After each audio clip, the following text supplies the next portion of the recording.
Halo, apa kabar Famers? Dimanapun Anda berada, jumpa kembali di Fam Station. Inilah sebuah kanal yang didedikasikan oleh Fakultas Ekonomi dan Manajemen Institut Pertanian Bogor, IPB University, untuk membahas segala hal yang terkait dengan kebangsaan, kerakyatan, sosial kemasyarakatan, dan perekonomian di Indonesia. Saya Hardi Hermawan, host Fam Station. Dan Famers, jangan lupa dukung kami terus dengan memberikan subscribe, memberikan like, memberikan komentar, dan men-share, membagikan seluruh tayangan yang kami sajikan di kanal Fam Station. Dan kali ini kita akan membahas masih seputar pandemi, tapi sebenarnya tidak terkait langsung, karena pada awalnya program yang akan kita bahas ini sebenarnya merupakan janji kampanye Presiden, program pembangunan jangka menengah untuk meningkatkan kualitas sumber daya manusia di Indonesia, untuk meningkatkan produktivitas para kaum pekerja di Indonesia. Tapi kemudian pandemi datang dan semuanya menjadi sedikit banyak perlu modifikasi, perlu perubahan secara cepat. Sehingga program ini kemudian dijalankan juga untuk mengatasi dampak pandemi. Sehingga program yang tadinya dicanangkan untuk upaya peningkatan kualitas sumber daya manusia, untuk upaya meningkatkan produktivitas, kemudian menjadi separuh bantuan sosial juga. Kita akan membahas tentang program Prakerja. Program ini sudah dimulai sejak April 2020, sehingga sekarang mungkin sudah 17 bulan program ini dilaksanakan. Seperti apa efektivitasnya? Sudah ada 2 orang narasumber yang akan bersama-sama membahas hal tersebut. Ada Profesor Hermanto Siregar, Guru Besar Fakultas Ekonomi Manajemen Institut Pertanian Bogor, IPB University, Rektor Perbanas Institut. Apa kabar, Prof? Baik, Mas Ardi. Ada mahasiswa lulusannya yang ikut prakerja nggak, Prof? Aduh, belum cek itu. Belum cek ya? Baik. Dan satu lagi orang yang paling otentik untuk bicara tentang prakerja, ada Dr. Denny Puspa Purbasari, Direktur Eksekutif Manajemen Pelaksanaan Kartu Prakerja. Apa kabar, Mbak Denny? Alhamdulillah, baik, Mas Ardi.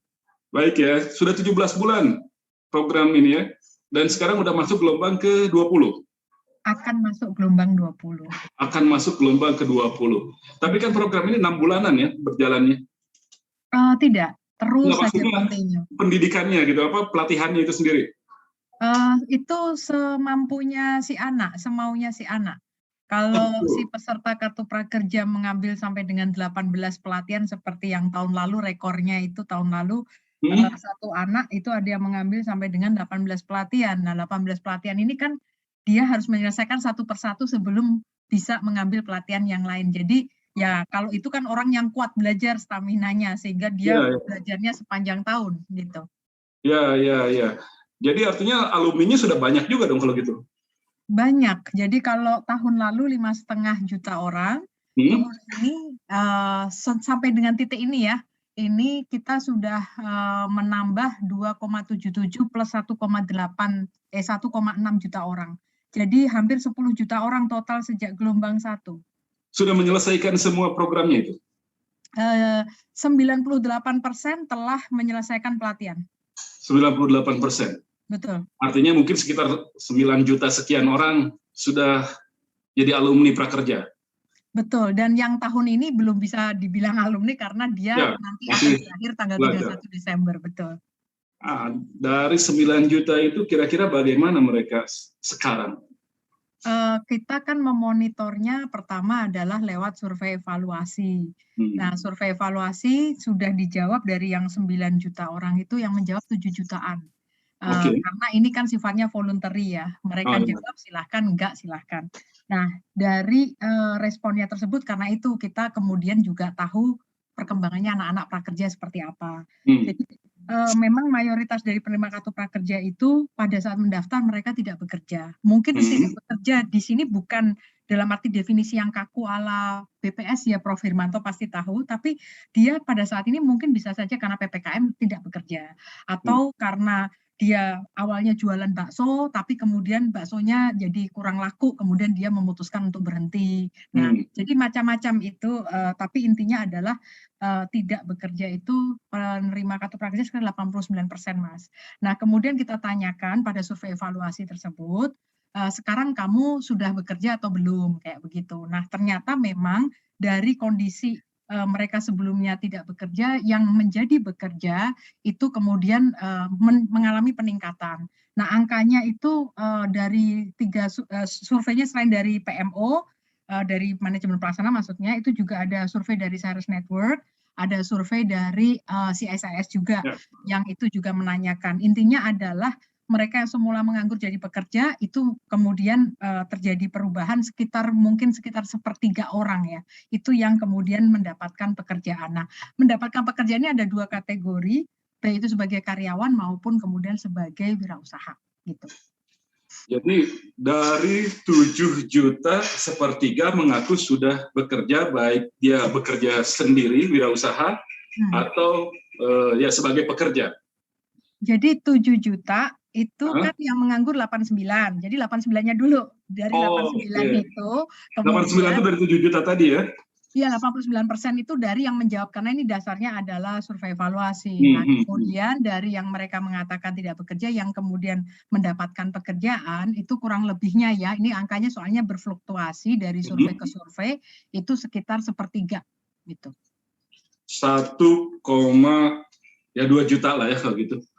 Ya, saya cuma melihatnya angkanya dari survei sekitar dari 7 juta sekitar 6,3 juta yang tidak bekerja karena sekitar 90%, lalu kemudian dari 6,3 itu 33%-nya mengaku 33%-nya mengaku sekarang sudah bekerja. 2 juta orang sudah terserap di lapangan kerja. Itu sesuai target yang diharapkan atau bagaimana? Jadi begini, sebenarnya kalau kita melihat dari payung hukum, karena kan PMO pelaksana, kita kalau melaksanakan program mengikuti payung hukum. Sebenarnya di payung hukum itu tidak disebutkan dari tujuan program Kartu Prakerja dan membuat orang bekerja, itu enggak begitu. Tapi meningkatkan produktivitas, daya saing, dan mendorong kewirausahaan. Nah, ini kan bahasa teknisnya seperti apa, saya pikir Pak Hermanto nggak perlu saya ajarin bagaimana buaya berenang, tapi produktivitas, daya saing, kompetensi, dan mendorong kewirausahaan itu adalah bahasanya. Nah, kemudian kita, tapi kan ujung-ujungnya dari semua mungkin kita tahu bahwa secara ultimate adalah tadi ada perubahan, dan yang paling besar adalah sangat signifikan ya, perubahan sangat signifikan adalah orang yang semula menganggur jadi kerja. Saya ini cek lagi deh angkanya, ini misalnya aja surveinya dari Cyrus Network, itu yang nganggur kan bilang 56%, tapi ini kan survei sekali lagi juga dari waktu ke waktu, dia orang bisa lupa juga. Jadi 56% itu nganggur, kemudian sekarang jadi 39% doang yang nganggur. Terus yang kalau surveinya CSIS 49%, kemudian jadi yang kerja ya, tadinya 49% jadi 62%. Nah, kemudian yang dari surveinya PMO juga pergerakannya intinya sama seperti itu. Tapi kalau melihat dari impact kan tadi kepekerjaan sebenarnya bukan katakanlah eksplisit disebutkan di dalam payung hukum. Tapi yang lain tuh Mas, yang menarik juga adalah di masa pandemi ini kan kita semi bansos. Ketika semi bansos, orang ketika sudah menyelesaikan pelatihan baru dapat insentif. Jadi baru bisa menikmati ikannya setelah dia bisa menggunakan pancingnya, istilahnya kayak gitulah. Nah, ternyata menariknya adalah dari insentif yang 2,4 juta itu 95% dipakai untuk bahan pangan. Jadi sebenarnya kita sekarang sedang dalam kerjasama dengan 4 lembaga peneliti yang cukup ya, saya pikir kita nanti Pak Hermanto juga tahu, JPA, Bank Dunia, Presisi, CEDS, untuk melakukan evaluasi dampak. Karena kalau evaluasi kan lebih baik dilakukan oleh lembaga independen atau eksternal ya, dan itu dilakukannya agak jauh dari sejak dia kemudian menerima Kartu Prakerja. Nah, ini evaluasi dampaknya yang pertama adalah justru consumption smoothing. Karena di dalam masa pandemi, ketika itu mereka kehilangan pekerjaan atau jam kerjanya turun sehingga pendapatannya turun, maka program prakerja yang sifatnya semi bantuan sosial ini jadi kayak dua leg ini. Nah, ini yang bisa kemudian mendukung daya beli atau mendukung kesejahteraan dari para penerimanya. 95% pakainya bahan pangan. Jadi cocok ini bahwa fungsi semi bansosnya dapat. Nah, menariknya juga 70% dari penerima itu menggunakan insentifnya untuk modal usaha. Artinya nambah pancing nih dia. Jadi pancingnya nggak cuma dari pelatihan, tapi dia kemudian pakai modal usaha. Dan ini memang dari testimoni banyak sih Mas, yang beli mesin jahit bekas, yang beli, kemudian dia beli kamera untuk jadi fotografer, beli alat-alat kecantikan untuk jadi makeup artis kampung gitu ya, untuk dipanggil, itu banyak yang story kayak gitu. Membeli freezer, alat-alat masak dan segala macam, gerobak, siomay, wah macam-macam. Nah kayak gitu. Yang lainnya lagi adalah jadi tadi pertama adalah consumption smoothing, yang kedua baru yang produktivitas, daya saing dan segala macam, yang mungkin ultimate-nya yang lebih ekstrim itu adalah tadi soal kebekerjaan. Tapi on top dari itu juga kita bantu UKM, itu ada beberapa studi yang menemukan kayak gitu. Kemudian meningkatkan kesehatan mental karena kita itu ternyata membantu mengurangi rasa cemas, sedih, dan amarah dari penerima kartu prakerja yang terdampak pandemi. Ya namanya juga pandemi, orang lagi enak-enak kredit motor, tahu-tahu ya. nggak bisa nyaur utang gitu kan, Nah, karena ya, income-nya turun kayak gitu-gitu. Jadi ini juga ada bukti semacam itu. Selain itu juga kalau dari surveinya BPS Sakernas juga mengatakan 91% penerima prakerja mengatakan pelatihan prakerja itu meningkatkan keterampilan kerja mereka. Lah ini kan orang bisa mengatakan wah ini kali GR nih penerima kartu prakerja gitu. Tapi ternyata itu juga bisa ditunjukkan dari skor pretest dan post-test dari penerima kartu prakerja yang rata-rata awalnya itu 59, sekarang jadi 73. Yang itu menurut statistik. Oke. Tujuan yang dari dasar hukumnya itu di tesnya itu tadi kelihatannya, jadi naik ke 73. Di pretest dan post-test, betul. Oke, baik. Saya ke Prof. Hermanto. Ya, kita dari situlah. Kita ke Prof. Hermanto dulu. Jadi setengah bansos akhirnya kartu program prakerja ini. Padahal awalnya sejak kampanye sebetulnya sudah diutarakan bahwa ini untuk peningkatan upskilling terutama dari tenaga kerja kita, sumber daya manusia kita. Nah, dengan situasi yang seperti ini, apa konsekuensi yang harus kita terima? Program yang berlangsung tiba-tiba dengan manuver, ada online dan lain sebagainya karena pandemi ini, lalu kemudian ada sifat semi bansosnya. Nah, apa konsekuensinya? Kita harus terima kalau misalnya tujuan awalnya tidak terlalu tercapai, Prof? Ya, jadi pandemi ini kan memang sesuatu yang tidak terduga ya. Tapi karena memang program prakerja itu sendiri sudah direncanakan dengan dengan serius barangkali sebelum terjadinya pandemi, maka setelah berjalan yang dikatakan Mbak Deni tadi ya, jadi di situ ada fungsi semi bansos dalam arti insentif yang diterima setelah pelaksanaan pelatihan. Banyak juga yang menggunakannya tadi ya, sampai 95% untuk pangan gitu ya. Jadi saya kira memang pada kenyataannya memang seperti itulah ya, karena kalau data BPS juga kan yang menjadi menganggur ya, total menjadi penganggur itu kan juga sangat tinggi ya, sehingga total pengangguran kita sempat di atas 10% ya, kalau nggak salah sekarang udah satu digit lagi 9%. Somehow barangkali ada juga yang terbantulah dari program ini gitu. Jadi dampak tambahan yang tidak terduga tadi ya, walaupun masih ada juga yang menggunakannya memang untuk modal, itu adalah menjadi consumption smoothing itu. Jadi kalau dikatakan konsekuensinya bagaimana, saya juga baru tahu ya tadi ya bahwa tujuan utamanya itu adalah untuk peningkatan kompetensi dan produktivitas ya. Jadi tidak langsung menjamin menjadi tenaga kerja gitu. Nah, cuman ke dalam satu frame sebetulnya masih bisa dikatakan ini ya, masih bisa dikatakan ya ultimate goal-nya kan kalau kondisi kita memang cukup normal ya, kondisi ekonomi kita cukup normal, investasi cukup dan sebagainya, berarti memang untuk kesempatan kerja mereka bisa isi kan gitu kan. Tapi karena memang pandemi itu kan nggak mungkin ya, karena kesempatan kerja juga sangat terbatas, malah yang terjadi sebaliknya.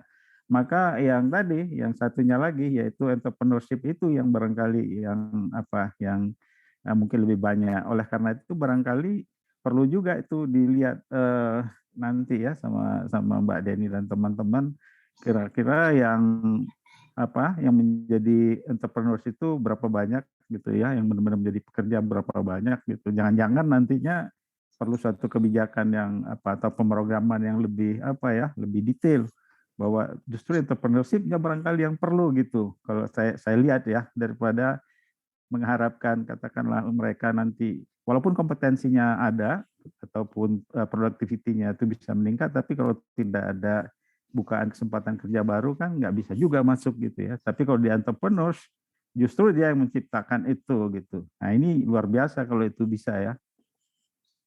Ya. Jadi artinya mungkin perlu ada prioritas juga dalam hal situasi yang seperti sekarang. Apakah yang dimaksud itu lebih banyak pelatihan untuk menjadi wirausaha atau upscaling sebagai tenaga kerja di sebuah lembaga, Prof, maksudnya? Itu dia.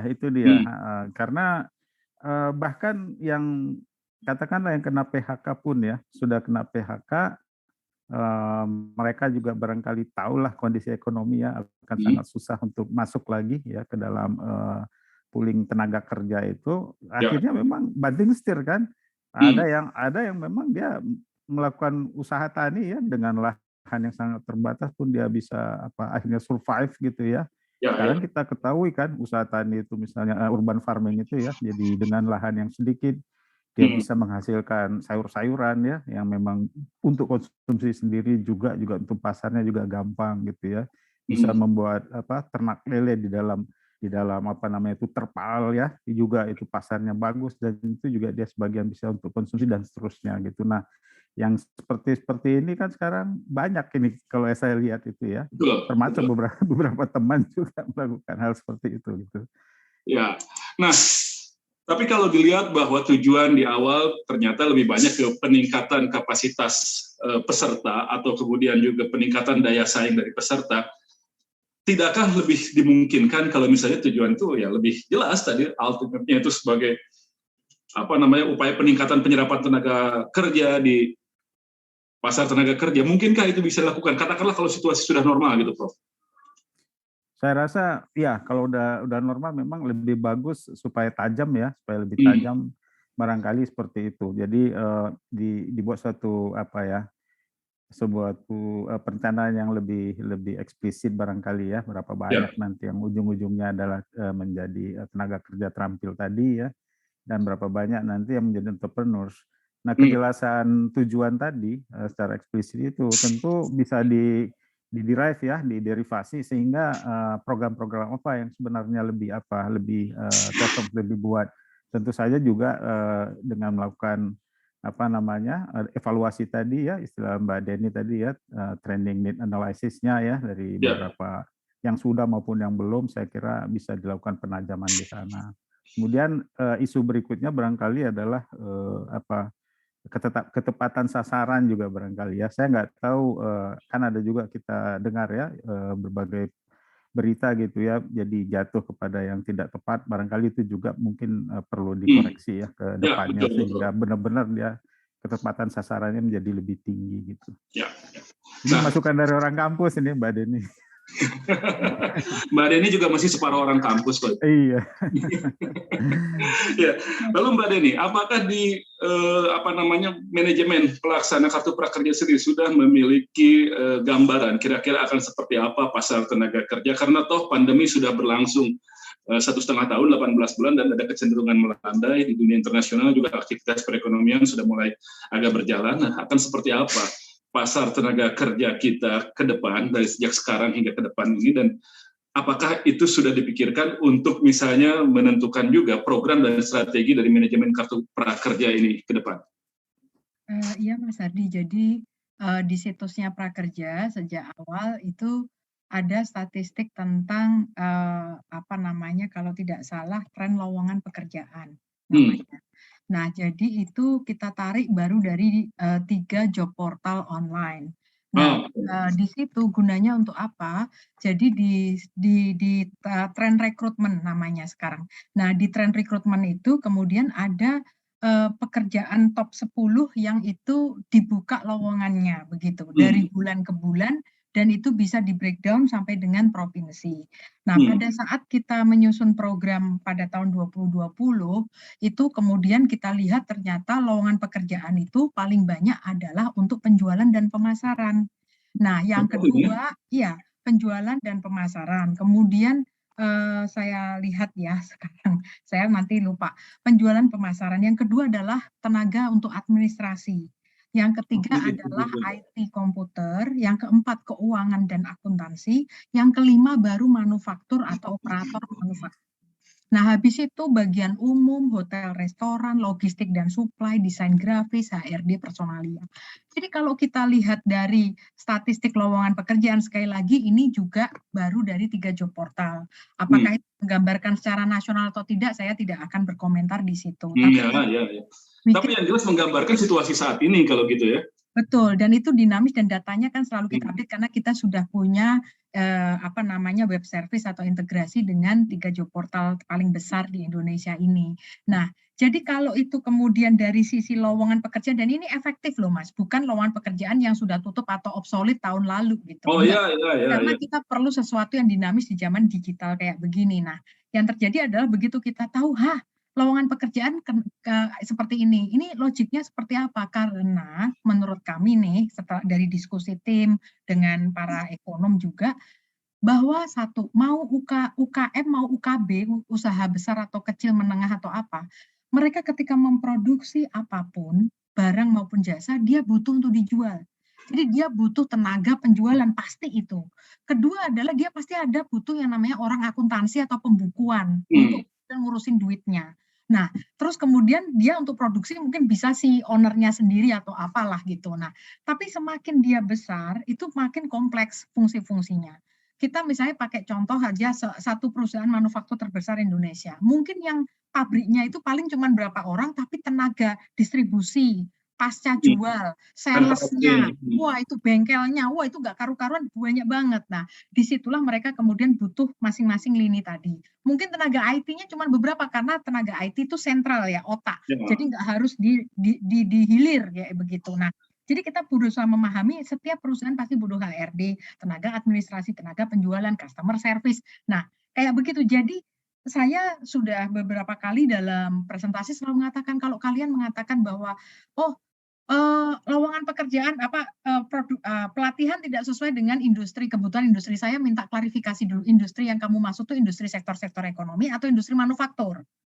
Karena kalau industri manufaktur itu artinya pabrik, mulai dari makanan minuman sampai dengan saya nggak tahu pabrik apa dan lain sebagainya. Tapi kalau kemudian itu industri artinya adalah sektor-sektor ekonomi, tadi saya sampaikan, ini statistik BPS kalau tidak salah, pekerja di sektor industri manufaktur itu hanya 17 sampai dengan 20% dari angkatan kerja kita. Sisanya itu di non manufaktur. Even manufaktur aja itu butuh tenaga penjualan juga. Nah, agriculture juga sama, jasa juga sama. Nah, jadi kita perlu memahami ini. Jadi prakerja itu berusaha untuk menyediakan pelatihan-pelatihan yang sesuai dengan demand side-nya itu. Nah, tapi prakerja ini hanya pelatihan vokasi jangka pendek, sangat praktis. Itu dia. Kalau itu raw materialnya itu dari pendidikan, baik itu mulai dari SD, SMP, SMA, pendidikan tinggi sampai pendidikan vokasi, bahkan perguruan tinggi. Jadi kita ini hanya melengkapi, misalnya aja, sudah ada statistik tapi belum ada Python. Oh, sudah kenal Stata tapi belum mengenal Tableau. Oh, belum mengenal kemudian misalnya saja R dan segala macam. Yang itu adalah memperkaya untuk kemudian bisa menjembatani sebagai data science. Tentu saja levelnya junior, kalau prakerja kan gitu. Kalau mau yang serius banget, yaitu mungkin pakainya bootcamp, kayak gitu kan beda-beda segmennya. Jadi itu yang kita pahami, Mas. Yang kedua adalah kita harus bicara skala. Yang diurusin prakerja ini jutaan orang nih, bukan sekedar 100.000 atau 5.000 orang. Kalau 5.000 orang, kita bisa sangat fokus, kemudian magang, segala macam bisa. Tapi begitu kita bicara jutaan, dan dari Sabang sampai Merauke, maka kita harus kemudian pendekatannya adalah saya sediakan makanan ibaratnya kayak prasmanan, aneka lauk pauk, pilihlah sendiri ikanmu gitu, pilih sendiri yang suka ini. Jadi karena itu di ekosistem prakerja ada 1.500 jenis pelatihan yang bisa dipilih. Bahasa Inggrisnya aja macam-macam, bahasa Inggris untuk customer service, untuk wawancara kerja, untuk apa. Jadi sangat retail, Mas, dan harganya tuh retail 150.000. Makanya itu sampai ada dengan uang 1 juta 18 pelatihan. Itu artinya si anak ini pintar belinya ketika promo. harga promo. Oh, ada begitunya juga ya? Ya, harganya tuh dinamis di prakerja itu, karena kita itu pakainya bukan mekanisme pengadaan barang dan jasa, tapi kita kemitraan.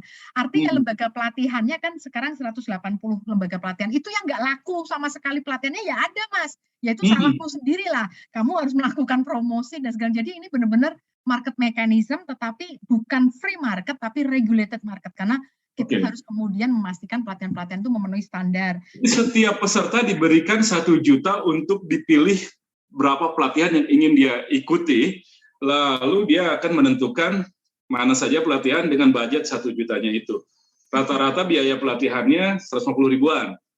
Kalau rata-rata statistik kami kemarin itu, sebentar, yang terakhir itu, sebentar, kalau nggak salah 178 atau berapa ya? Ya sekitar itu, Mas. Hampir 200.000 rata-rata. Jadi biasanya dia pilih paling banter 6 ya pelatihan. Cuman anak ini bisa pinter sampai 18 karena si partner atau mitra penyedia pelatihan kerap melakukan diskon juga, dan dia ambil itu dengan 1 juta bisa dapat 18 pelatihan. Luar biasa. Bisa ya, dapat. Nah, saya koreksi supaya saya benar bahwa harga pelatihan itu rata-rata 272.000. Tapi yang paling murah ya, mestinya. Jadi bisa 4 pelatihan rata-rata ya. Tapi ada pelatihan yang 44.000. Saya tuh sampai ngecek ini 44.000 beneran pelatihan nggak? Pelatihan apa 44.000? Iya, karena kan dia kalau full pace video kan relatif bisa kemudian di skala ekonomi. Nah, itu pelatihan C++. Mungkin teman-teman yang programmer tahu C++ kayak apa. Nah, itu jadi itu masing-masing lembaga pelatihan, Mas, karena lembaga pelatihan kan bersaing satu sama lain untuk memberikan harga dan kualitas terbaik, layanan terbaik buat anak-anak prakerja. Dan anak-anak prakerja tinggal milih aja apa yang mereka mau, gitu. Oh, ya. Nah, dengan kapasitas 9 juta peserta, hampir 10 juta peserta dengan yang sudah berjalan, Sabang sampai Merauke, latar belakangnya berbeda-beda, bagaimana Anda memberikan standar hasil pelatihannya akan? Nah, jadi begini, prinsipnya adalah yang pertama adalah kita tuh terbuka. Bisa dibayangkan untuk melayani segini banyak, kita harus mengundang banyak sekali mitra-mitra kan. Ayo, kalau kamu punya pelatihan masuk ke prakerja. Nah, caranya adalah dengan kurasi berlapis. Kurasi yang pertama dilakukan oleh platform digital. Nah, jadi platform digital kan punya tim akuisisi. Nah, mereka yang kemudian melakukan pengecekan. Nah, ketika mereka sudah kemudian melakukan pengecekan, ketika lolos dikasih kepada manajemen pelaksana. Dari manajemen pelaksana yang pertama dilakukan adalah melakukan due diligence terhadap lembaga pelatihannya dulu. Ini lembaga pelatihannya abal-abal atau tidak, intinya kayak gitulah. Ada izin nomor induk berusaha yang gitu-gitu, apakah ada konflik kepentingan dengan digital platform, macam-macam lah. Begitu itu secara legal itu dia lolos, baru saya SK-kan. Setelah saya SK-kan, baru kemudian mereka boleh mengusulkan jenis pelatihan. Kemudian harus sesuai dengan standar. Nah, ini kriteria yang harus dipenuhi, jumlahnya adalah 59 kriteria, Mas. Jadi, tidak asal-asalan gitu. Jadi, mulai dari tujuan ini, instrukturnya harus ada pretest, post-test, sertifikat harus begini, begitu, segala macam. Nah, mereka kemudian submit kepada kita, kepada manajemen pelaksana. Manajemen pelaksana kemudian berkolaborasi dengan 5 universitas besar, lembaga pendidikan besar, untuk kemudian mereka menjadi asesor eksternal dari pelatihan dan kriteria 59 itu. Begitu mereka kemudian kasih kepada kami, kemudian kami lakukan kalibrasi. Ketika sudah ada konklusi ini direkomendasikan, kita buat berita acara, baru kita masukkan ke content management system untuk kemudian dia bisa diaktifkan. Nah, digital platformnya kemudian bisa mengaktifkan. Nah, itu adalah proses yang harus dilalui sebuah pelatihan maupun lembaga pelatihan sebelum onboarding di dalam ekosistem. Tapi tidak berhenti di situ, Mas. Begitu sudah masuk di ekosistem, ada tim pemantau yang mengecek untuk kalau sudah di dalam ekosistem, apakah standar yang sudah kita tetapkan betul-betul diimplementasikan di lapangan. Jangan-jangan hanya pada saat mau onboard jadi baik, tapi kemudian setelah di dalam jadi kurang baik gitu. Nah, ini pun kami dibantu dengan 3 institusi pendidikan lainnya yang berbeda dari yang institusi yang tadi, supaya tidak ada konflik kepentingan. Nah, tim pemantau ini juga kemudian memiliki kewenangan begitu terjadi pelanggaran yang agak serius terhadap kriteria, dia akan langsung mematikan seperti halnya di dalam bursa efek, yaitu suspensi perdagangan. Sudah ada itu? Hah? Sudah ada yang dibegitukan? Sudah, jadi rejection rate-nya untuk lembaga pelatihan itu 35%, rejection rate-nya untuk pelatihannya 30%, sedangkan yang sudah didepak keluar dari ekosistem atau disuspensi selama ini di semester 1 kemarin itu 70 pelatihan, sedangkan di semester 2 ini 98 pelatihan. Jadi sudah dilakukan juga semacam seleksi lah dalam hal ini, sehingga memang dipastikan makin hari makin bagus lah hasilnya. Cuman ya itu tadi, outputnya itu apa kalau sudah dilakukan demikian, output orang-orang yang sudah dilatih itu terlihatnya dari mana gitu. Karena ini itu tadi 9 juta Sabang Merauke, background-nya beda-beda. Apa yang bisa meyakinkan kita bahwa ini jadi oke nih anak gitu? Ini kalau saya melihat dari survei yang terakhir, mungkin Prof. Firmanto juga ada mengikuti berita itu ya. Ada lembaga survei Mas Hardi namanya Ipsos. Saya tuh juga nggak tahu Ipsos itu siapa. Kemudian saya cek ternyata ini adalah sebuah lembaga survei internasional yang mereka melakukan survei terhadap penduduk di Southeast Asia, termasuk Indonesia di dalamnya. Nah, di sini Ipsos itu kemudian mengeluarkan rilis yang itu diberitakan di mana-mana, yaitu ada 2 pertanyaan. Yang pertanyaan pertama adalah bantuan apakah yang Anda terima dari pemerintah selama masa pandemi? Ternyata yang paling banyak jawab itu prakerja gitu. Nah, sampelnya dia di 20 kota. Jadi ini mungkin bias terhadap perkotaan. Yang kedua adalah dari semua jenis semua jenis bantuan yang Anda terima di masa pandemi dari pemerintah, bantuan apa yang Anda anggap paling bermanfaat? Itu prakerja juga ranking 1. Pertanyaannya adalah kenapa untuk program yang baru anak kemarin sore 17 bulan itu kemudian banyak yang menerima, dan yang kedua adalah dianggap bermanfaat atau memuaskan ya mereka. Ini mungkin ya, ini kita sharing ini Mas sama Pak Hermanto, kan saya ini juga murid ya dalam program Kartu Prakerja ini, yaitu adalah mungkin karena pertama pendekatan kita sejak merilis dari program ini adalah consumer centric. Kita melihat ini bukan for the sake as program yang absorb APBN, penyerapan gitu, tetapi ini adalah produk. Kalau kita niatannya dari awal produk, kalau kita mau merilis produk, jangan sampai jadi produk gagal. Bayangkan aja produk-produk yang dirilis oleh swasta. Mereka ketika merilis itu dengan analisis yang hati-hati, kedua adalah dengan marketing communication yang baik, dan seterusnya. Dan caranya adalah dengan mendengarkan suara konsumen. Nah, jadi prakerja kenapa bisa begini? Karena satu, kita end-to-end digital dan kita consumer centric tadi. Jadi suara konsumen kalau ada yang sumbang atau apa, kita dengarkan untuk iterasi perbaikan terus, Mas. Lewat mana dengerinnya? Hah? Lewat mana bisa dengerinnya? Ada hotline atau apa? PMO itu satu adalah kita dari channelnya PMO sendiri, kita punya contact center 3 set. Yang pertama adalah live chat, pakai bot maupun kemudian eskalasi manusia, jadi bisa WA-an langsung. Yang kedua adalah hotline, nomor hotline kami itu selalu aktif Monday to Monday, Mas, nggak ada liburnya, weekend pun kerja dari jam 8 pagi sampai 8 malam. Dan ini ada dashboard pemantauan yang itu real time, agentnya yang jawab, berapa lama SLA-nya itu ada. Nah, kemudian yang ketiga adalah kita punya web form yang orang bisa klik dan kemudian ngetik nick-nya ini dan segala macam, itu channelnya semuanya aman, Mas.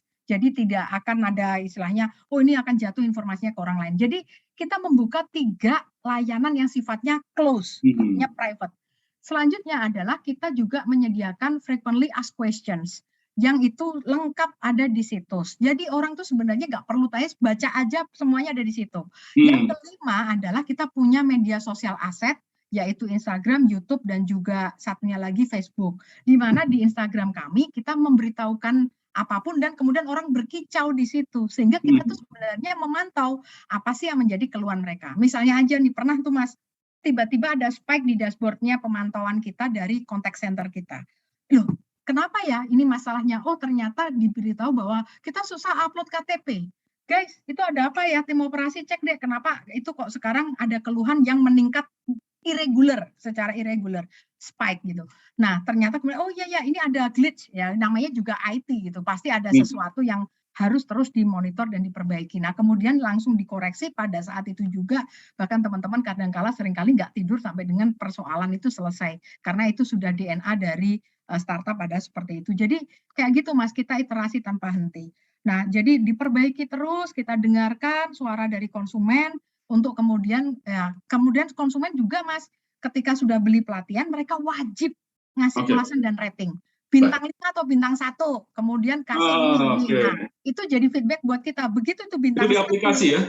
Iya, jadi langsung ke dashboard kita. Jadi kita punya dashboard pribadi ke masing-masing pendaftar maupun masing-masing anak. Yang itu kemudian seluruh riwayat pelatihan ada di situ, sertifikatnya secara digital ada di situ, ulasan dan rating ada di situ. Saya ini kan nggak usah share screen kan ya Mas ya? Jadi nggak usah. Pokoknya aplikasinya di atas 4 ya nilainya. Kita belum pakai aplikasi Mas, kita masih web base, kita belum mobile pakai app yang itu bisa di-download dan segala macam, belum, karena itu butuh development lebih jauh lagi. Nah, intinya adalah kita berusaha baby step, pelan-pelan supaya kemudian diperbaiki ini itu. Tapi tadi kalau bicara tentang tadi ya, bahwa kita ini sekarang punya 2 misi bersamaan. Satu misinya adalah tetap aja produktivitas dan lain sebagainya, di sisi yang lain kita harus tolong orang. Nah, ini masalahnya, iya, masalahnya kan sebuah kebijakan itu nggak bisa asosial ya. Konteks masyarakat itu kan harus dimasukkan. Jadi situasi kayak gini ya pasti. Nah, jadi ketika kayak gitu ya udah kita optimize, kita nggak bisa corner solution. Tapi kalau nggak bisa corner solution ya kita harus menerima istilahnya optimalnya itu adalah ya consumption smoothinya segini, tapi kemudian untuk productivity-nya mungkin kita nggak bisa maksimal kayak kita di skema normal atau yang skema. Ya kalau manajemen prakerja sendirian ya pasti nggak akan maksimal juga dalam soal productivity ini. Makanya saya ingin ke Prof. Hermanto ini. Kalau misalnya tadi Prof. Hermanto mengatakan lebih ditekankan ke soal kewirausahaan, entrepreneurship, dan kemudian juga Mbak Deni sudah mengatakan bahwa ternyata jenis pekerjaan yang dibutuhkan itu yang masih sama dengan 20 tahun yang lalu juga, masih marketing, administrasi, dan lain sebagainya. Nah, ini apa yang harus dilakukan untuk menyempurnakan program prakerja ini? Secara bansos tadi kepuasannya tinggi, tapi secara produktivitas yang jadi main goal-nya kan belum terlalu optimal. Apakah kemudian harus dihubungkan dengan katakanlah perbankan, pembiayaan mikro untuk kewirausahaan, atau kemudian juga kalangan usaha, industri untuk penyerapan tenaga kerja? Bagaimana, Prof? Ya, saya kira memang kegiatan evaluasi tadi itu menjadi sangat penting. Jadi dari users daripada alumni prakerja barangkali itu bisa kasih feedback yang luar biasa gitu. Melihat katakanlah alumni ini bagaimana kemampuan, mungkin juga di situ ada dia bisa kasih masukan, atau juga dia dengan melihat yang saat ini dia rekrut itu, dia akan berpikir kan, oh kita juga kalau begitu bisa juga untuk divisi anu pesan program juga ke PMO gitu.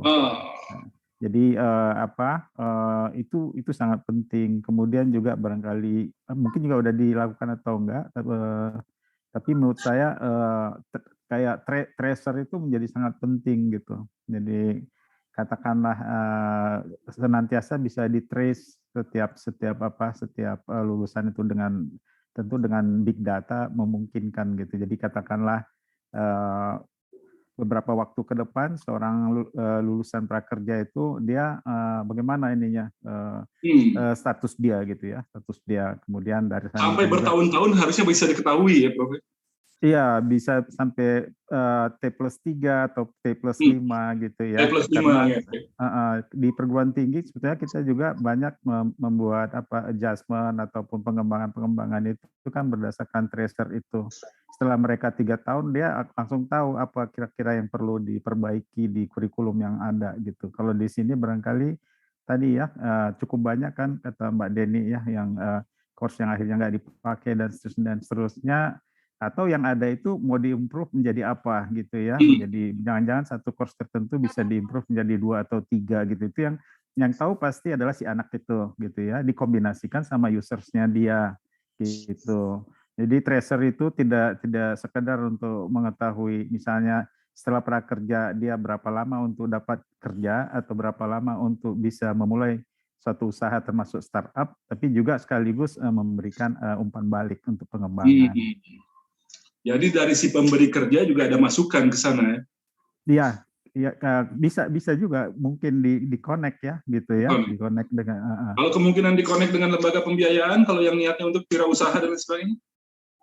Saya kira dengan teknologi digital ya, dengan big data tadi itu begitu data sharing gitu ya, apa istilahnya saya lupa gitu ya. Jadi itu sangat memungkinkan juga untuk dilakukan. Misalnya kalau kita lihat struktur atau komposisi pengangguran sendiri, sebenarnya pengangguran itu lebih tinggi persentasenya kan di desa ya, di perkotaan sebetulnya, tapi di desa di bagian suburbannya itu ya di perbatasan, mereka pada umumnya kan banyak di situ gitu. Jadi sekaligus untuk menyasar itu nanti ya, kalau kondisi udah lebih normal, katakanlah bisa melihat apa saja sebetulnya yang dibutuhkan di wilayah itu ya, karena jarang juga anak-anak ini kan betul-betul yang di urbannya gitu ya, tapi juga bukan juga yang betul-betul di desanya, tapi biasanya adalah yang periferi daripada suatu perkotaan gitu, numpuknya. Nah, ini dengan kondisi bahwa lembaga manajemen prakerja ini memiliki 9 juta dan itu akan terus bertambah orang, data yang sudah cukup lengkap, dia di pre-test dulu di awal, di post-test setelahnya, diberikan pelatihan dan lain sebagainya. Tidakkah ini sebenarnya mereka bisa menjadi agen penyalur tenaga kerja yang lebih efektif nantinya, Prof? Ya, dengan digital teknologi ini. Dengan digital teknologi, betul? Iya, bisa ke depannya sangat bisa begitu ya. Tapi mungkin tidak menjadi satu bagian di tempatnya Mbak Deni barangkali supaya fokus ya, itu tentu saja juga ada division of task lah ya, mungkin dengan yang lainnya gitu. Tapi benar kata Mas Hardy ya, kalau dia di-connect dengan pembiayaan, dan pembiayaan juga dengan skema yang memungkinkan bagi mereka kalau di entrepreneurs ya, mengutamakan KUR dan sebagainya gitu ya, bisa gitu ya untuk penyaluran. Jadi kayak search and match ya, antara ini lulusan apa, dibutuhkan apa, jadi langsung masuk gitu. Saya kira sangat memungkinkan juga itu. Anak-anak IT itu bisa pasti buat seperti itu. Secara teknologi pasti ini tidak akan terlalu sulit. Sudah banyak kan startup yang bergerak dalam bidang itu, tapi mereka kan tidak punya 9 juta orang dengan data yang sudah lengkap dari mulai pre-testnya, kemudian post-testnya seperti apa, pelatihannya seperti apa. Gimana Mbak Deni? Jadi di ekosistem prakerja, di dashboardnya si penerima kartu prakerja, itu sekarang sudah ada yang namanya fitur rekomendasi pekerjaan yang sesuai untuk mereka. Yang itu kita ambil juga dari job portal. Jadi kita sudah menggunakan, sudah kerjasama juga integrasi sistem. Jadi misalnya di job portal A, ketika ada lowongan pekerjaan sebagai tenaga administrasi lulusan SMA atau SMK, ada yang mengungkapkan gaji, lokasi di Kabupaten Bantul atau Kabupaten Purbalingga, ada Makassar, ada Batam, itu kemudian itu akan muncul di dashboardnya anak yang menyesuaikan pelatihan-pelatihan yang relevan dengan itu. Misalnya saja anak-anak desain grafis itu nanti akan melihat lowongan-lowongan pekerjaan yang itu desain grafis. Jadi keywords-nya misalnya Adobe Photoshop, Illustrator, kalau ada kayak gitu-gitu langsung masuk ke situ. Nah, dan itu sudah ada cerita bahwa itu bekerja.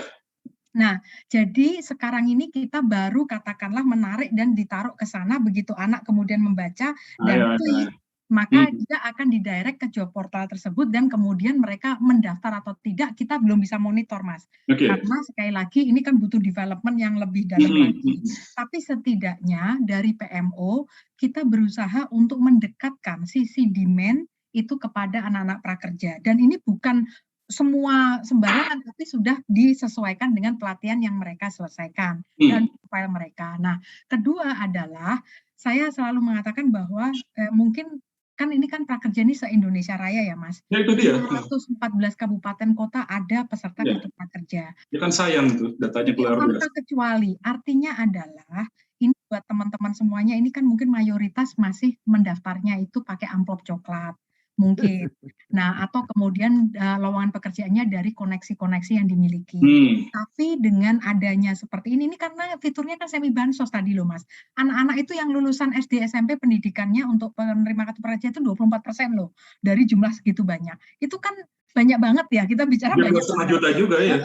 Kemudian kalau kita misalnya tahu, kita sekali lagi, ini anaknya saking beragamnya, dengan latar belakang yang beda-beda, maka kewajiban menurut saya nih itu adalah juga nurture mereka bahwa hey guys, ini kalau cari kerja tuh sekarang hari gini nih pakai begini nih, tinggal klik gini-gini kan gampang. Yang penting kamu harus membaca. Jadi literasi digital itu butuh literasi, bacalah dengan teliti petunjuk-petunjuknya. Nah, kemudian biasanya kan ketika mereka membaca itu kan yang diminta apa sih Mas? CV, kan surat ini, kemudian segala macam. Nah, sertifikatnya prakerja itu sertifikat digital Mas. Jadi itu bisa langsung disubmit, di-send kan gitu kan, sebagai attachment. Jadi dan mereka sudah diajarin sejak awal email. Lah kalau email juga kita ajarin, lu jangan emailnya yang nggak profesional bunyinya namanya Superman hebat, yang itu jangan gitulah atau apa itu apa kolor hijau dan segala macam ngono lah gitu. Jadi yang profesional gitu, apa gitu, yang untuk bisa dipakai secara terus menerus. Nah jadi kita ini istilahnya juga ngajarin teman-teman prakerja secara bertahap. Nah terus habis itu Mas.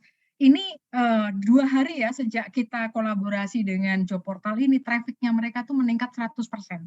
2 hari aja. Karena sekali lagi, ini berarti kan win-win sekali lagi. Kita butuh mereka, mereka juga diuntungkan dari kolaborasi ini. Iya, tidak perlu ada yang monopoli semuanya, ya betul. Persis, mereka harus membuka istilahnya ini tadi, algoritma tagging dan segala macam untuk kita konekkan dengan yang ada di pekerja. Intinya adalah kita tidak pernah memberikan data pribadi dari anak-anak prakerja kepada siapapun. Ekosistem kita Bukalapak CS itu nggak punya. Yang mereka, sekali lagi, kalau mendaftar di prakerja, kemudian mau beli pelatihannya itu di Tokopedia, ya kamu registrasi sebagai orang Tokopedia kan seperti buyer biasa kan. Seperti itu. Jadi kita tidak pernah ngasih data pribadi kepada siapapun. Itu nggak pernah.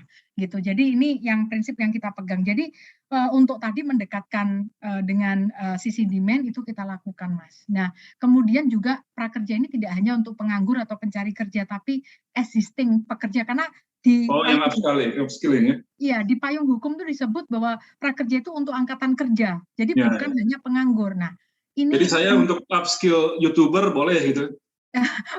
Enggak butuh lah Mas, sudah bagus. jadi menurut saya sih ini mungkin saya sampaikan bukan berarti menjelekkan atau apa tidak, tapi saya tuh selalu mengingatkan supaya kita itu rendah hati sebagai orang Jawa, orang Jakarta atau orang apa itu supaya rendah hatinya itu ada penerima kartu prakerja yaitu guru SMK dari Sumatera. Nah, itu mengambil pelatihannya MS Word. Guru SMK, bukan SD, guru SMK ini. Jadi bisa dibayangkan ketika seorang guru itu belajarnya MS Word, itulah diversity Indonesia.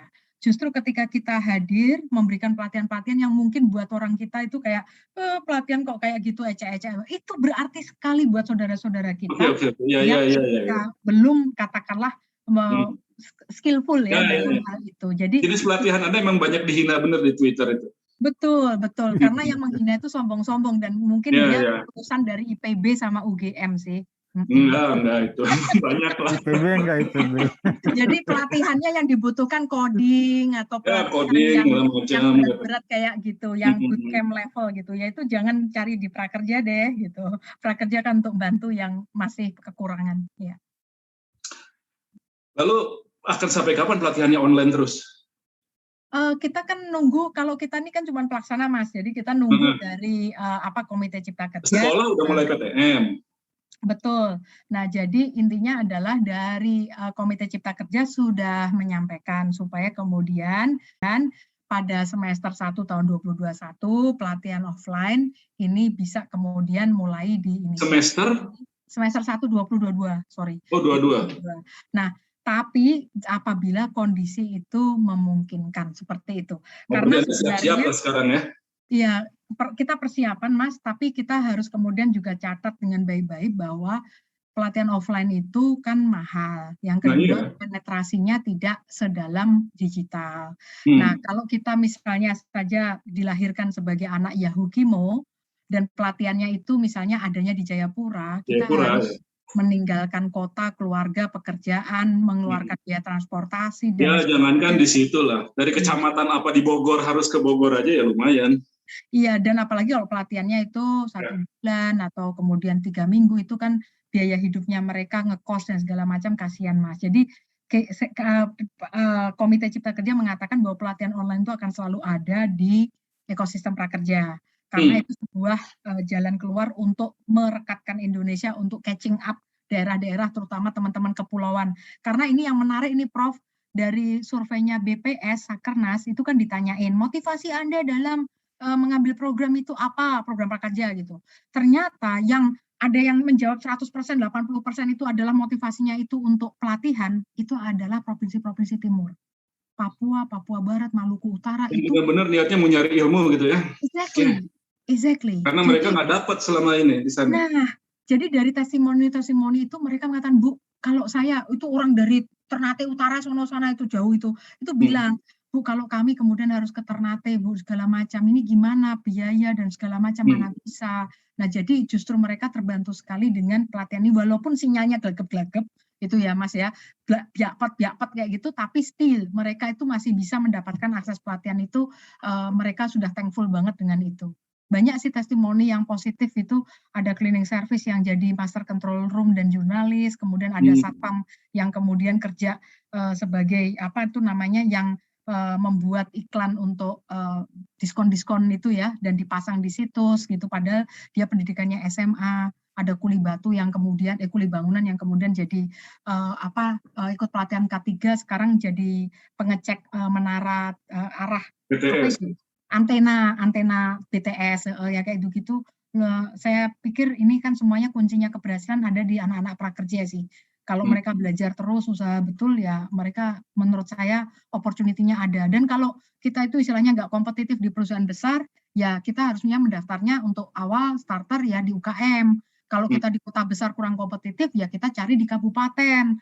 Jangan kemudian milihnya kota besar, perusahaan besar, di Jawa, segala macam. Ya, saya pikir kita yang penting punya pengalaman dulu ya. Ya. Prof, ini udah mau offline, tapi kemudian dipikirkan mahal kalau offline. Jadi apa sebaiknya, Pak? Bagaimana ke depan ini program ini berjalan? Iya, kalau menurut saya prakerja ini tetaplah di segmen yang ada ya benar-benar seperti tadi ya. Tapi kalau udah normal memang untuk semi sosialnya udah nggak ada lah. Tapi benar-benar di prakerjanya satu. Yang kedua even yang pendidikan formal juga kita sekarang larinya ke online kok. Minimal blended gitu. Blended ada yang mungkin 50% daring, 50% luring, atau bahkan bisa juga sampai 80% daring, 20% luring gitu. Jadi menurut saya hal yang khas untuk prakerja ini ya dilakukan secara daring itu mungkin perlu dipertahankan gitu. Nanti yang sifatnya agak lebih berbeda gitu ya, untuk segmen yang berbeda tergantung kedalaman konten yang disampaikan itu tersendiri gitu. Barangkali itu bisa kekhasan masing-masing lah di daerah-daerah tertentu. Tapi kalau yang sekarang ini menurut saya ini satu yang khas betulnya, dan kedepannya akan semakin banyak ya hal-hal yang seperti ini diberikan secara ya, pandemi kan melatih kita untuk lebih terbiasa dengan online semacam ini. Iya. Tidak dihilangkan juga kebiasaan. Benar, kayak kita di kampus juga, kalau dulu kan nggak kebayang ya ujian skripsi atau ujian tesis itu dilakukan secara daring gitu ya, secara online. Tapi ternyata dilakukan secara online justru lebih bisa bisa lebih efisien, kemudian juga bisa secara lebih mendalam ya. Kita juga paling nggak perlu mikir konsumsi lah itu mahasiswanya. Ya, yang harus dilakukan sebenarnya kan tadi itu penyesuaian ke arah course-course yang dipandang lebih efektif, kemudian katakan tadi ya yang akan dikembangkan lagi tadi, benar sekali itu antara job search and match itu gitu ya, yang sehingga kepada efektivitas lulusan menjadi tinggi gitu. Saya kira itu. Kalau yang masalah yang lainnya yang mungkin teman-teman yang dari Indonesia Timur tadi memang merasa ya mereka kan akses kepada pengetahuan formal memang sangat terbatas ya. Jadi dengan adanya ini dipandang bahwa wah ini memang beginilah pengetahuan yang kita harus dapat gitu. Nah di situ kalau dia udah dalam konteks pendidikan yang formalnya atau semi formalnya, biarkanlah UT masuk ke sana, karena UT pun kan Universitas Terbuka juga sudah go digital juga gitu. Jadi supaya tidak mengganggu yang existing yang lainnya gitu. Nah, lalu kemudian bagaimana menjamin sertifikasi yang dikeluarkan oleh prakerja ini kemudian punya nilai? Saya kira dengan data yang sangat kaya nantinya ya, termasuk yang tadi ya, pandangan users dan sebagainya, valuasi itu kan juga dilakukan oleh oleh dalam tanda petik oleh pasar gitu. Dan bahkan barangkali beberapa nilai daripada itu tadi, nilai daripada setiap course itu juga akan bisa disesuaikan dengan pandangan daripada users itu, Mas. Jadi katakanlah saat ini tadi Mbak Deni katakan ada yang termurah 44.000. Ternyata yang 44.000 itu ternyata katakanlah paling efektif bisa dipergunakan untuk dapat kerja atau menjadi entrepreneurs ya. Mungkin kedepannya bahkan dia juga terkoreksi seperti value of stock gitu ya, berdasarkan informasi yang ada gitu. Dan oleh karena itu juga nanti mungkin costingnya juga akan bisa disesuaikan dari pihak pemerintah juga gitu. Jadi karena memang baru 17 bulan kan, memang tadi diakui Mbak Deni ya, banyak penyempurnaan. Oh, di awal-awal itu masalah terus Mbak Deni, pusing pasti. Sampai gelombang ke-3, ke-4 mah udah. Termasuk itu kan jenis-jenis course-nya juga banyak yang baca di internet kan. Nah, akhirnya kan tadi yang dipandang useless kan dibuang segala macam gitu kan. Terhadap pricing ya, pricing itu kan sebenarnya kan pengkoordinasi yang baik untuk supply dan demand gitu. Itu pun nanti juga bisa sambil jalan sambil disesuaikan. Kuncinya tadi data yang sangat kaya itu barangkali bisa diinikan dalam. Tapi bagaimana meyakinkan kalangan industri bahwa sertifikasi dari prakerja ini ya otentik gitu. Ya, jadi kan memang dia kan dari kemampuan alumni lah katakan ya, itu kan bisa dipetakan gitu. Jadi kemampuan alumni itu kebanyakan dia masuk jenis pekerjaan seperti apa. Nah, nanti kalau memang masih dipakai KKNI itu ya, dia adanya tuh di grade berapa atau strata berapa, itu pun bisa nanti Mas. Oke. Kan bisa juga kan tadi misalnya dia sebetulnya udah lulus S1, sebetulnya kan dia grade-nya kan sudah tinggi sebetulnya itu kan. Tapi ditambah dengan ini kemampuan dia menjadi lebih tinggi. Jadi dia mungkin bisa katakanlah naik satu tingkat atau apa gitu. Nanti barangkali dari data itu bisa diidentifikasi gitu. Tapi sebagai satu sertifikasinya tentu saja bukan seperti sertifikasi yang kita ketahui dengan seperti risk management atau apa seperti itu ya. Tentu di sini disesuaikan lah tadi ya antara jenis-jenis programnya dengan tipe-tipe pekerjaan dan tingkatannya gitu yang sesuai dengan itu. Emang seperti itu ya Mbak Deni, sertifikasinya sudah juga menjelaskan tipe, lalu kemudian juga pelatihan yang sudah diikuti dan sebagainya. Jadi ini saya perlu klarifikasi Mas Hardi. Prakerja itu tidak memberikan yang namanya sertifikasi, tapi sertifikat.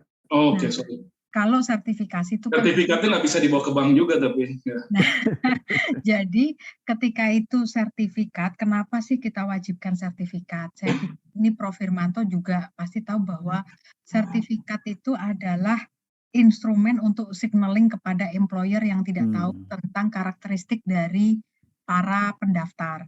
Nah, saya selalu mencontohkan gini, setiap tahun itu lulusan SMA yang masuk ke job market itu 2,5 juta orang.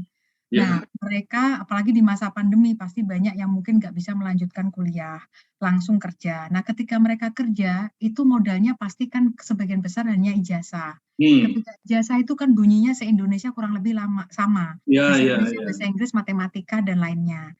Ini nggak bisa katakanlah menjadi alat untuk differentiate ya, yang itu. Nah, karena itu kalau ada anak yang kemudian ambil prakerja setelah dia lulus SMA, dan misalnya aja kayak si anak ini yang collecting sampai dengan 18 pelatihan atau pelatihan, dan itu kemudian bunyinya sekali lagi, dan itu agak koheren bahasa Inggris, kemudian ada pelatihan misalnya saja tentang tadi Illustrator, ini itu segala macam, MS Word sekalipun Excel atau pembukuan misalnya saja seperti itu, kemudian dia submit.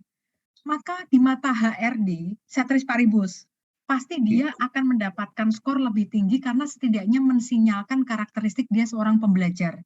Soal dia skillful bener Excel atau enggak itu nantinya pasti ujian atau pada saat dia probation. Itu akan ketahuan.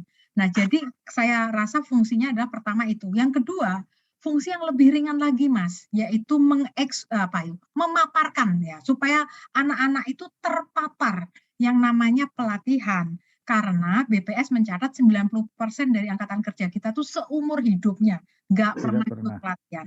Nah, jadi ini pun cocok di prakerja itu 84% yang belum pernah ikut pelatihan sebelumnya. Jadi memaparkan mereka, membuat mereka punya experience bahwa berlatih itu kayak gini. Ternyata lumayan ya, enak dan segala macam. Biarkan mereka kemudian addicted. Karena ternyata dari hasil survei evaluasi 74% dari penerima kartu prakerja mengatakan kalau program ini sudah bubar, sudah selesai, apakah Anda mau membeli pelatihan dengan duit Anda sendiri? 74% mengatakan ya. Karena mereka tahu, oh ini murah kok, 150.000. Ya demi kemudian perbaikan daya saing atau apa, mereka willing to spend. Apa lebihnya dibanding yang gratis-gratis, Mbak? Jadi gini, kan kalau Pak Hermanto, gratis itu tidak selalu bagus secara ekonomi. Oh iya. Nah, kedua adalah kalau itu gratis, biasanya kemudian dari sisi supplier itu akan underinvest. Dan kemudian dari user, kemudian sekali lagi kalau gratis itu kan berarti kayak, oke, pemerintah mungkin melakukan pengadaan barang dan jasa, beli itu paket, kemudian paketnya disediakan secara gratis cuma-cuma, silahkan kemudian dibaca. Tapi jangan lupa itu bukan berarti gratis beneran, karena pemerintah sudah melakukan procurement, tinggal itu nanti pelatihan apa yang dibeli sama pemerintah. Nah, kalau itu seperti itu, pertama adalah belum tentu si anak itu memakai atau pas dengan paket itu yang disediakan secara gratis. Yang kedua, tidak ada continuous improvement karena ini sudah one time ada di situ terus. Tapi kalau di prakerja ini antar lembaga pelatihan kan bisa saling melihat. Oh di sono laku, di gua nggak laku. Ya gua kemudian perbaiki bonus itu dan segala macam. Instrukturnya diperbaiki, kemudian dari modulnya diperbaiki dan lain sebagainya. Jadi ada dinamika atau pendisiplin supaya mereka keep improving. Jadi gratis belum tentu efisien lah ya. Intinya adalah gratis belum tentu jawabannya itu. Tapi yang kedua adalah gratis itu namanya juga public goods. Biasanya kita tahulah problemnya akan seperti apa. Ini sisi baik dari sesuatu yang berbayar memang seperti beginilah. Iya, dan yang kedua adalah kalau kita membandingkan dengan program misalnya saja, kita tahu kita punya program pelatihan yang ada di kementerian lembaga lain. Jadi kita ini bukan menggantikan mereka. Pelatihan-pelatihan itu tetap ada, Mas. Tapi pelatihan-pelatihan itu duitnya sama-sama dari APBN, tapi turunnya ke kementerian yang melakukan procurement. Dan kemudian pelatihan-pelatihan itu sudah dibayar sama pemerintah, anak-anak tinggal datang gratis. Tapi kan hulunya adalah duitnya APBN juga, cuman anak-anak kayak nggak bayar. Tapi kalau di prakerja, duitnya pemerintah turunnya ke si anak yang memiliki full otoritas untuk memilih pelatihan mana gitu. Dan kemudian berapa banyak, kapan, dan segala macam semuanya kontrol itu ada di tangan mereka. Jadi saya sih bisa katakan mungkin di prakerja we give more choices dan kita memberikan saluran untuk mereka give their voice. Pelatihan ini apik opora. Kalau mungkin pelatihannya jelek hukum. Sehingga tapi itu sertifikatnya udah diobrolin belum ke kalangan Kadin, kalangan Apindo gitu kalau mereka.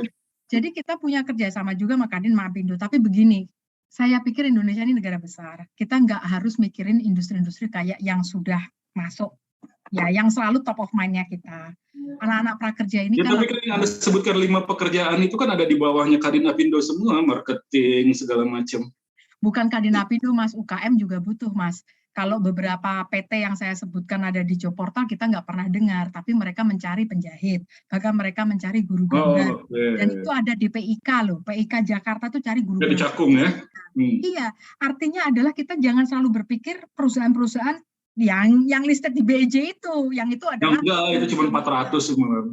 Nah, kita jangan mikirin yang kayak gitu, tapi UKM gitu jumlahnya banyak dan UKM pun butuh talents. UKM butuh pekerja pada bahkan level entry level yang skillnya mungkin masih simple. Disitulah kita kemudian berusaha. Jadi supaya kita kemudian ekspektasinya juga pas. Kadang kekecewaan tuh karena ekspektasinya nggak pas. Karena kita mikirnya adalah lulusan prakerja kerja di Astra.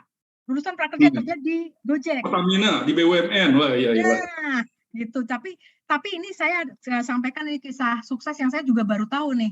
Ada seorang penerima kartu prakerja, dia kalau nggak salah ikut gelombang 4. Nah, Dia lulusan S1 Universitas Islam apa gitu namanya di Kalimantan Selatan di Banjarmasin.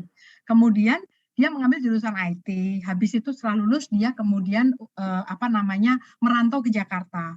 Pandemi terjadi. Nah, kemudian dia akhirnya mendengar program Kartu Prakerja, dia ikut di gelombang 4 pada bulan April.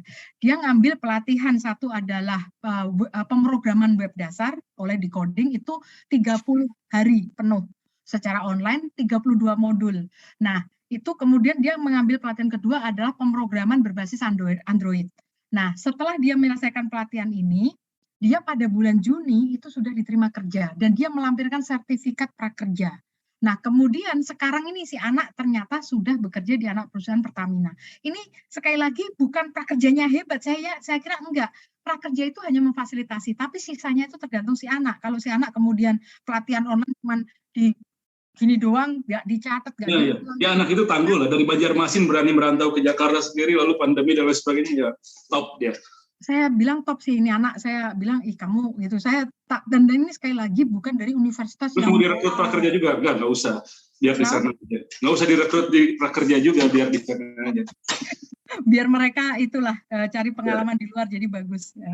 Ya, Prof, jadi harusnya seperti apa kira-kira ke depan prakerja ini sudah, kita berharap lah pandemi ini akan segera melandai, mungkin masih ada, tapi sudah mungkin bisa kita kendalikan, bisa kita kelola bagaimana hidup di tengah pandemi. Nah, prakerja ini mungkin sudah harus kembali ke tujuan awalnya, apa yang harus disiapkan dan bagaimana nanti ini memastikan berjalan terus. Pemerintahannya kan 2024 selesai. Saya kira ini harus dilepaskan dari staging bahwa ini adalah untuk pemerintahan tertentu, nanti pemerintahan baru jangan, karena menurut saya ini kan sesuatu yang sangat bermanfaat gitu. Kemudian dari pengalaman yang ada dari batch sekian, dia kan akhirnya kan mengerucut mana saja sebetulnya program-program ataupun jenis-jenis pelatihan yang memberi kemanfaatan yang paling tinggi gitu kan. Dan dari users juga nanti bisa juga ada masukan sehingga katakanlah akan berkembang juga beberapa pelatihan yang saat ini mungkin belum ada nanti menjadi ada gitu. Jadi sifatnya ini memang komplement dari pelatihan yang lain ataupun pendidikan formal yang diberikan oleh perguruan tinggi ya. Di sini dia lebih katakanlah memberikan sesuatu yang lebih tambahan lah gitu. Ibarat udah ada sebetulnya berbagai menu-menu yang ini, tapi dengan menu di dalam program prakerja ini efektivitasnya menjadi lebih tinggi. Itu. Jadi saya rasa apa saja yang dilakukan ya tadi ya, mempertajam beberapa program yang dipandang bermanfaat itu, jangan-jangan bisa didetailkan lagi, katakanlah ada program A, jangan-jangan ada A1, A2 yang barangkali pemahaman seperti itu akan membantu katakan lebih besar peluang yang bersangkutan untuk masuk ke jenis-jenis pekerjaan tertentu atau tadi ya menjadi seorang entrepreneur gitu. Kemudian gaungnya kan sebetulnya sudah bagus gitu ya. Berita-berita sukses tadi itu agar dibuat lebih banyak lagi gitu, karena di medsos dan sebagainya masih banyak sebetulnya yang miring. Jadi kita tidak usah merespon berbagai hal yang miring itu, cukup menceritakan hal-hal yang bagus gitu, saya kira. Jadi lepaskan ini dari pandangan yang sifatnya politik praktis, ini kelaziman juga di negara-negara yang beradab yang seperti begini, bagaimana pemerintah kemudian memberikan perhatian, meningkatkan kemampuan, kapasitas dari angkatan kerjanya, itu lazim juga kan Prof, dilakukan di negara-negara manapun. Ya itu biasa. Dan itu tadi saya belum dapat pandangan yang jelas, kemungkinan untuk lebih katakanlah menglingkitkan dengan lembaga keuangan mikro atau dengan industri dan lain sebagainya untuk bisa lebih efektif dalam menyerap lulusan dari prakerja ini. Kan ada dua berarti yang perlu dilakukan. Satu adalah jenis-jenis pelatihannya ya, yang lebih link up dengan lembaga-lembaga keuangan mikro itu. Yang kedua adalah antara lulusannya ya tadi dengan lembaga keuangan mikro itu sendiri gitu. Dalam hal misalnya dia akan menjadi nasabah di sana, atau barangkali ada juga bahkan bisa kerja di sana. Jadi dua hal yang berbeda itu kan. Jadi masukan dari lembaga keuangan mikro, misalnya apa saja yang dibutuhkan dari seorang ini ya. Artinya katakanlah misalnya membuat pembukuan ya, kalau untuk entrepreneurs nih, buat pembukuan sehingga dari pembukuan itu mudah bagi dia untuk pengajuan kredit gitu. Nah ini kan kalau dia udah pernah itu lulus, dia kalau berhubungan dengan bank atau lembaga keuangan lainnya udah gampang gitu ya. Nah itu mungkin salah satu. Kemudian yang kedua adalah dari dianya sendiri barangkali bisa juga menjadi pekerja di lembaga keuangan mikro yang makin lama makin go digital gitu. Jadi dengan berbagai gitu. Jadi dua tahap itulah menurut saya, Mas Ardi. Terakhir bener ini, Mbak Deni, ada nggak sih yang bikin startup gitu dari sana? Anak prakerja lulusan. Kan bikin saja. Kita belum monitor ya, karena di survei kita terus terang tidak bertanya sekarang kamu ngerjain apa gitu ya. Oh ya ditanya gitu loh. Kalau sektor memang ada gitu, yang kamu sekarang kerjanya di sektor apa kalau dia sudah kerja gitu. Tetap belum. Terus tadi kalau lembaga keuangan mikro sebenarnya kalau yang sekarang di masa pandemi kan ada kur yang kecil banget 3%, itu. Saya lupa yang itu syaratnya juga jauh lebih ringan, dan itu di situ kita sebenarnya data dari penerima kartu prakerja yang sekarang menjadi wirausaha karena ini sudah ada NIK dan lain sebagainya, alamat dan lain sebagainya, kita sudah ada kerjasama dengan Kemenko Bidang Perekonomian, tapi deputi yang lain, yang itu di mana data itu kita berikan, karena ini kan sesama kementerian. Nah, jadi kemudian data ini dikelola oleh Komite KUR, supaya kemudian bank-bank yang menawarkan KUR itu tidak berburu di hutan yang luas gitu ya. Ini sudah segmented ya, udah dibahas. Betul, dan kemudian apakah tinggal ditabrakin dengan database apa sih, Prof? Apakah mereka sebelumnya sudah pernah menerima kredit atau enggak? Karena kalau sudah pernah menerima kan nggak boleh dapat KUR yang ini tadi. Nah, jadi kita memudahkan dalam hal itu, kita sudah berusaha untuk membantu exchange data supaya dapat akses pembiayaan. Baik, jadi kira-kira akhir 2021 akan berapa banyak, Mbak Deni? Sampai akhir 2021 nanti? 2,7 ditambah 2,8 ditambah 330.000 orang. 27, 28, 5,5 tambah 300, 5,8. Kemarin 5,5. Berarti artinya udah hampir 11,5 juta sampai akhir tahun. Sekitar itu 11 jutaan memang. 11 juta ya. Ya mudah-mudahan mereka 11 juta orang ini kalaupun separuhnya bisa mengoptimalkan apa yang didapat dan kemudian bisa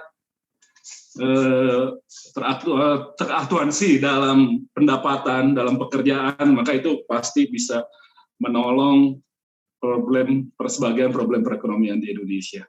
Terima kasih Mbak Deni, mudah-mudahan bermanfaat. Terima kasih Prof. Hermanto atas penjelasannya, mudah-mudahan bermanfaat. Dan Famers, terima kasih untuk Anda semua atas perhatian selama kurang lebih 1 jam ini. Mudah-mudahan Anda juga memetik manfaat dari perbincangan ini, dan mudah-mudahan kartu prakerja, program kartu prakerja kian hari bisa kian lebih efektif, bisa benar-benar meningkatkan kemampuan dan kapasitas angkatan kerja kita, dan kemudian bisa terserap di lapangan kerja, baik sebagai pekerja atau sebagai wirausaha, sehingga tingkat pengangguran kita bisa ditekan terus-menerus. Mudah-mudahan sekali lagi bermanfaat. Terima kasih, dukung kami terus, kasih subscribe, kasih like, kasih komen, dan sebarkan setiap tayangan di FM Station. Saya Hardi Hermawan pamit. Sampai jumpa.